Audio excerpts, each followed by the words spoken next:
انت غفلتيني يا سلمى. انت فاهمه حاجه زي دي؟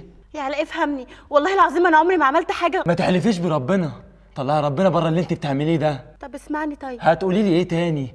هتقولي لي دي حادثه حصلت لك وانت صغيره ولا بسبب العجل اللي كنت بتركبيه؟ ما دي قصه كل واحده شبهك. يا علاء انا انت ايه؟ انا دلوقتي عاوز اعرف الحقيقه.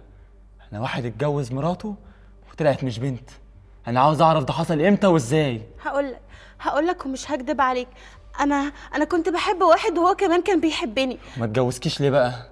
سافر، هرب وسابني. علاء ابويا لو عرف هيموتني. ابوس ايدك ما تفضحنيش. انت عارفه انا ممكن اعمل ايه دلوقتي فيكي؟ عارفه وحقك، بس والله العظيم انا تبت. ده ربنا بيقبل التوبه. ربنا بيقبل التوبه مش انا ذنبي في ايه ان انت تغشيني؟ ذنبي في ايه ان انا اتجوز واحده افتكر انها بنت وفي الاخر اكتشف ان هي ليها علاقه؟ يعني انت عايز تفهمني انك عمرك ما عملت علاقه قبل كده؟ ما كانش عندي زفت. عمري ما كنت شبهك. عمري حتى ما بصيت لواحده. كنت مستني ده كله في الحلال وفي الاخر انت ضيعتي حلمي. علاء سامحني والله العظيم عمري ما هعمل اي حاجه تمسك تاني. بص يا سلمى، ربنا بيسامح، لكن انا مش هعرف اتعامل معاكي تاني لان رصيدك من الثقه عندي خلاص خلص. يا علاء سيبيني اكمل للاخر. انا مش هفضحك، انا هستر عليكي لله مش علشانك.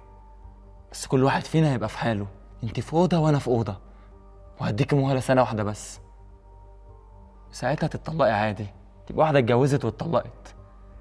كل واحد فينا ياخد حاجته، ويبقى ساعتها قدامك فرصه تتجوزي تاني زي اي ست محترمه. يبقى كتر الف خيرك. انا عمري ما هنسالك المعروف ده. اقول لك على حاجه كمان، انا هعيش لك خدامه طول عمري. هدومك هغسلها لك، اكلك هعمله لك. بس سامحني مش هقدر على حاجات لا دي ولا غيرها.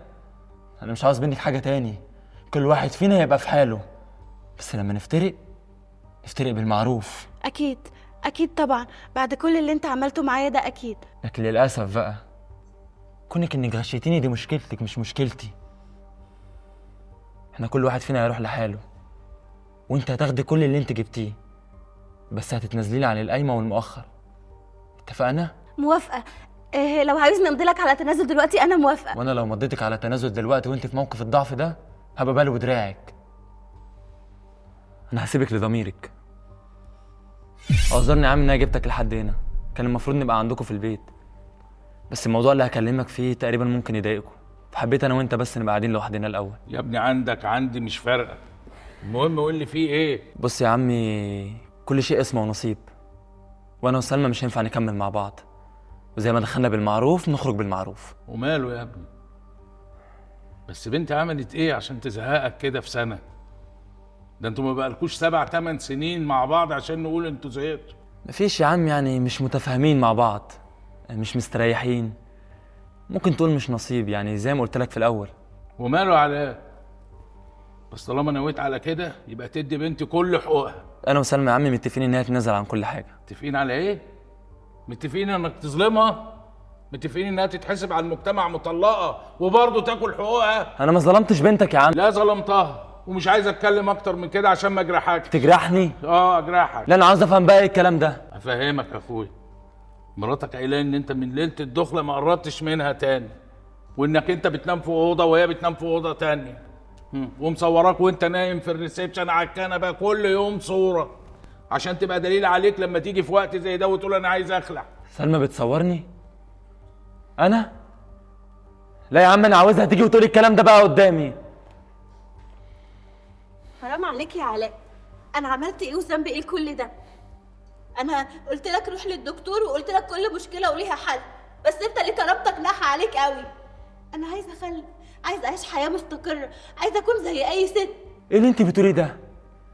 احنا مش اتفقنا ان انت تنزليني عن المؤخر والحاجات اللي انا اشتريتها؟ انا ده بأمارة ايه ان شاء الله؟ مش كفايه الوكسه اللي اتوكستها؟ يعني هيبقى موت وخراب ديار كمان؟ بص يا ابن الحلال، لو عايز ننفصل بالمعروف انا موافقه، بس بقى تديني كل حقوقي وانا هستر عليك ومش هفضحك. مش عشان خاطرك، ده عشان خاطر ربنا.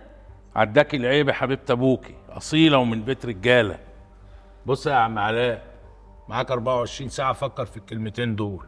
عايزها تمشي حب واصول، هتدفع 600,000 جنيه من غير شوشره كده ونخلص. عايز تلابط وتماطل يبقى نرفع قضيه طلاق للضرر والمحكمه هتطلقها في جلسه. انت هاجرها بقالك سنه من غير مبرر وبرضه هناخد ال 600,000، بس هيبقى شكلك ايه قدام الناس؟ ولحد ما تفكر وتاخد قرارك وترد عليا بنت عندي.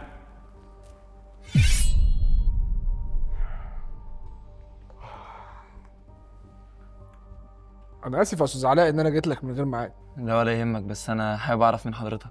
انت ما تعرفنيش، لكن انا اعرفك كويس واعرف عنك حاجات كتير. حاجات كتير؟ زي ايه يعني؟ في الحقيقه يا استاذ علاء الكلام اللي هقوله لك ده كلام خطير جدا، ويمكن يكون صعب اول مره تسمعه في حياتك. انا ربنا ابتلاني ابتلاء صعب قوي. انا اتجوزت واحده وطلعت خاينه. خاينه؟ يا ساتر يا رب. ما تتريقش يا استاذ علاء، ما احنا في الهوا سوا، انا عارف عنك كل حاجه. نعم. بص يا استاذ علاء، انا صاحب شركه اي تي. الشركه دي يمكن تكون من اكبر الشركات اللي في البلد، وفي الحقيقه انا خبرتي ومعلوماتي عن التكنولوجيا ملهاش حدود. يعني مثلا لو تليفونك كده انا عايز اخترقه واسمعك طول اليوم صوت وصوره، الموضوع ده ما يكلفش معايا اكتر من 10 دقايق. تخترقني انا؟ ايوه، اشمعنى انا بالظبط يعني؟ لان انت كنت الحب الاول في حياه مروه مراتي، فاكرها؟ مروه اتجوزت اصلا؟ ربنا يصلح حالها بقى، بس ده موضوع قديم وانا نسيته من زمان اصلا. بس انا عمري ما حسيت ان الموضوع انتهى بالنسبه لها، وعشان كده قررت ان انا اراقبك. تراقبني؟ طب ما راقبتهاش هي ليه يعني؟ عشان هي مأمنه نفسها كويس، وماشيه بموبايل نوكيا قديم، واخده كل احتياطاتها، فكان الاسهل ليا ان انا اراقب حضرتك. وبالك قد ايه بتراقبني بقى؟ يعني في حدود سنه تقريبا، وعرفت عنك حاجات كتير، لكن في الحقيقه يعني والشهاده لله انت انسان محترم وشهم، وبتصلي الصلاه في وقتها وبتتقي ربنا. وفضلت مكمل برضه؟ الشك يا استاذ علاء وحش قوي، ربنا يكفيك شر الراجل لما يشك في مراته. وعلى فكره كنت ممكن افضل مكمل لولاش بس ان انا عرفت الحقيقه. حقيقتي؟ في الحقيقه يا استاذ علاء مروه كانت تعرف واحد تاني خالص، وعشان خاطر تصرف الشك بتاعي عنها كانت قصدها ان هي تشككني فيك وتخليني اراقبك انت، وهي بتكلم واحد تاني خالص ما يخطرش خالص على بالي. هي مروه سوا انا عارفها، وما انا سبتها ليه اصلا؟ بس انت بقى جاي لي دلوقتي عشان تقول لي ايه يعني؟ عشان تعتذر لي مثلا ولا ايه؟ لا انا ولا جاي اعتذر لك ولا اقول لك سامحني ولا الكلام ده. انا غلطت معاك غلطه، وواجب عليا ان انا ارد الغلط ده، ان انا اصلحه لك. ايه؟ هتكتب عليا مثلا؟ لا انا جاي دلوقتي اخرجك من مشكله كبيره. انت مراتك استندلت معاك بعد ما انت سترت عليها، دلوقتي عايزه تاخد كل فلوسك وتخرب بيتك، صح؟ صح. طيب من حوالي سنه كده لما كنت في ليله الدخله، انا كنت معايا فيديو يعني فيه صوت وصوره لكل اللي حصل في اليوم ده، والفيديو ده لما انت تاخده مني تقدر تحطه في عين ابوها واللي خلفوها، تاخد حقك منه، وبكده اكون انا صلحت الغلط اللي انا عملته معاك. يا لولو، اتصلت بيا ليه قبل ما المهله تنتهي؟ جهزت فلوسك؟ لا جهزت حاجه احسن يا لولو. خد اتفرج على الفيديو ده يا عمي، وبعدها نبقى نشوف مين اللي هيدفع للتاني فلوس.